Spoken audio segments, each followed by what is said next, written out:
उसकी बेगुनाही का अंदाजा मुझे तब हुआ जब पानी सर से गुजर चुका था। सिर्फ एक गलत फहमी की वजह से मैं उस मासूम मेरी बीवी पर शक करता रहा, उस पर सितम करता रहा और इसी शक की वजह से वो मेरे हाथों कत्ल भी हो गई। उसे मैंने अपने हाथों से मौत की खाड़ उतार दिया, सिर्फ एक गलत फहमी की वजह से। मुझे उस पर शक था, मुझे उस पर शुबा था, इसी वजह से मैंने उसे मारना शुरू किया था और उसे हमेशा तशद्दुद और जुल्म का सामना करना पड़ता था मेरी ही वजह से। और मैंने एक गलतफहमी के चलते उसे इतना तड़पाया कि एक दिन मैंने गुस्से में आकर फिर उसे मौत की घाटी उतार दिया। 2 साल पहले ही मेरी उससे शादी हुई थी।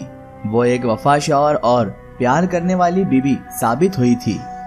लेकिन कहते हैं ना कि जब सब कुछ अच्छा चल रहा हो तो इंसान खुद ही अपने पाँव पर कुल्हाड़ी मार लेता है, और मैंने भी कुछ ऐसा ही किया। मेरी बीवी मुझसे बहुत मोहब्बत करती थी और बहुत वफादार भी थी, और वो मेरे साथ बिल्कुल वफादार थी, कोई शक की कोई गुंजाइश नहीं थी। लेकिन कुछ दिन पहले ही मैं गलतफहमी का शिकार हो गया और इस मासूम सूरत वाली पाक सीरत बीवी पर मैंने शक करना शुरू कर दिया। हुआ कुछ यूं था कि एक सुबह जब मैं अपने घर से निकला, घर से रवाना हुआ, तो मैंने अपने ही घर के ठीक सामने एक लड़के को खड़े हुए देखा। इससे पहले मैंने उसे कभी नहीं देखा था, ना ही मैं उस लड़के को जानता था। उस रोज तो मैंने उस पर कोई तवज्जो ना दी। मुझे लगा कोई होगा यहाँ पर रहने आया होगा या फिर किसी के वहाँ कोई रिश्तेदार आया होगा तो उनका लड़का है, और मैंने उस पर कोई तवज्जो ना दी। मैंने सोचा कि कहीं ना कहीं आया होगा और चले जाएगा। जब शाम को मैं अपने दफ्तर से वापस घर आने लगा तो मैंने उस लड़के को फिर से अपने घर के सामने ही खड़ा देखा।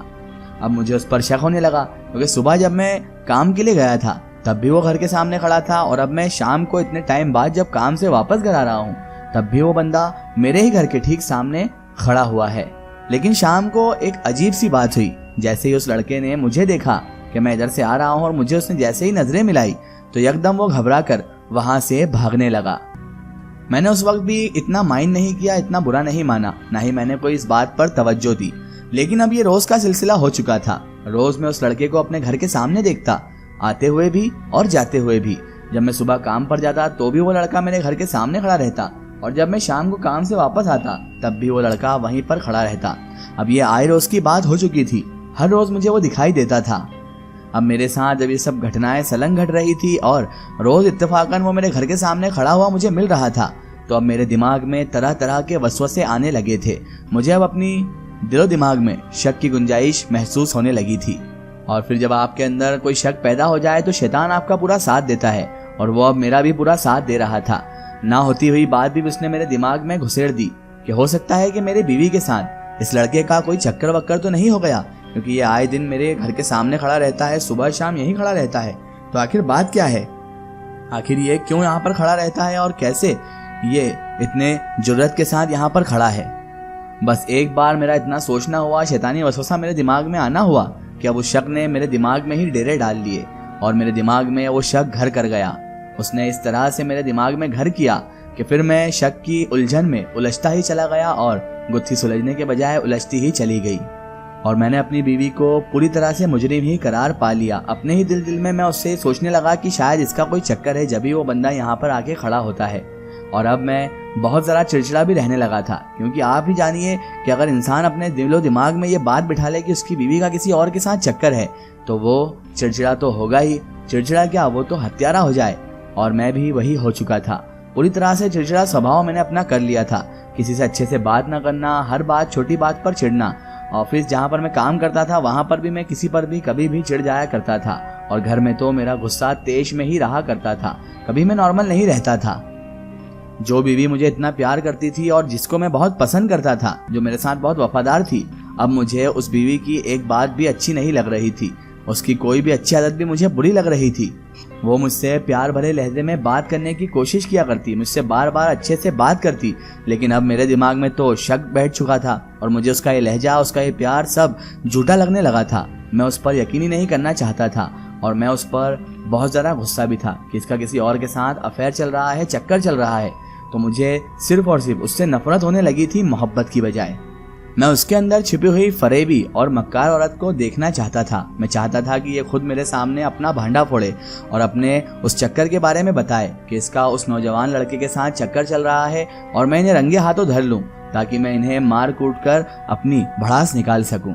लेकिन मेरी बीवी बेचारी बहुत नेक सीरत थी और बहुत वफादार थी। मेरे इतने तल्ख रवैये के बावजूद, मेरे उसको अनसंड बोलने के बावजूद और बड़ा भला बुरा कहने के बावजूद भी वो मुझसे किसी भी तरह से नाराज नहीं हुई। ना ही उसने मुझसे बातचीत बंद की, बल्कि उसने सब्र किया उस जगह पर। उसने सोचा हो सकता है मुझ पर काम का प्रेशर हो। ना ही उसने कभी मुझसे शिकवा किया कि मैं उसके साथ ऐसा क्यों कर रहा हूँ, और ना ही कभी उसने मुझसे ये पूछने की जरूरत की कि अचानक मेरे नेचर में, मेरे व्यवहार में ऐसी तब्दीली कैसे हो गई। आखिर मैंने ऐसा उसके साथ करना क्यों शुरू कर दिया है। बस एक दिन मेरे शक को यकीन में बदलते देर न लगी, जब मैं घर में दाखिल हो रहा था और मैंने उसको दरवाजे पर ही खड़ा पाया और मेरे ही सामने वो लड़का बदस्तूर अपनी ही जगह पर, यानी मेरे घर के ठीक सामने खड़ा हुआ मौजूद था।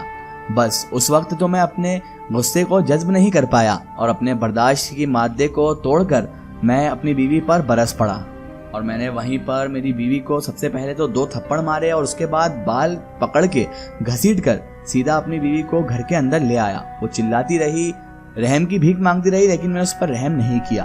उसके बाद मैं अंदर लाकर उससे बहुत पूछताछ की, उससे बहुत पूछा, लेकिन उसने कुछ भी बयान नहीं किया जो मैं चाहता था। यानी मैं चाहता था कि वो अपने मुंह से अपना जुर्म कबूल करे, लेकिन उसने कुछ भी बयान नहीं किया।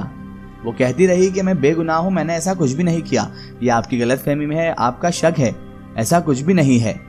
और वो रो रो कर मुझे अपनी बेगुनाही का यकीन दिलाती रही, लेकिन मेरे अंदर तो शक व शुबा का ऐसा भूत सवार था कि मैं उसकी आंसुओं को भी पहचान नहीं पाया और मेरी आंखों पर तो अब पर्दे पड़ चुके थे।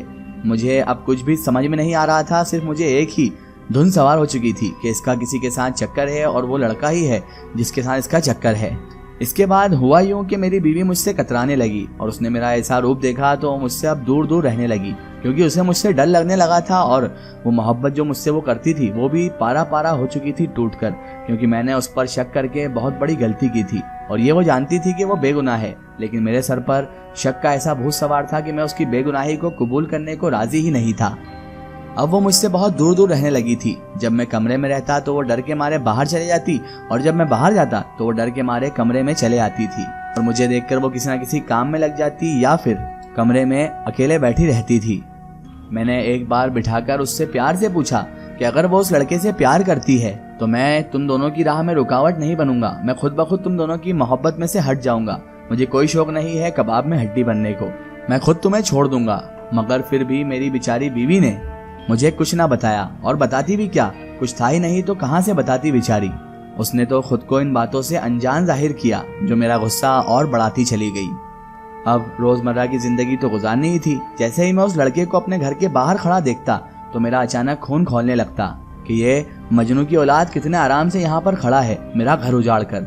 और जैसे ही मैं शाम को घर में दाखिल होते हुए उस लड़के को देख लेता तो घर में आते ही मैंने हंगामा मचाना शुरू कर दिया था और मैं रोज यही काम करता था।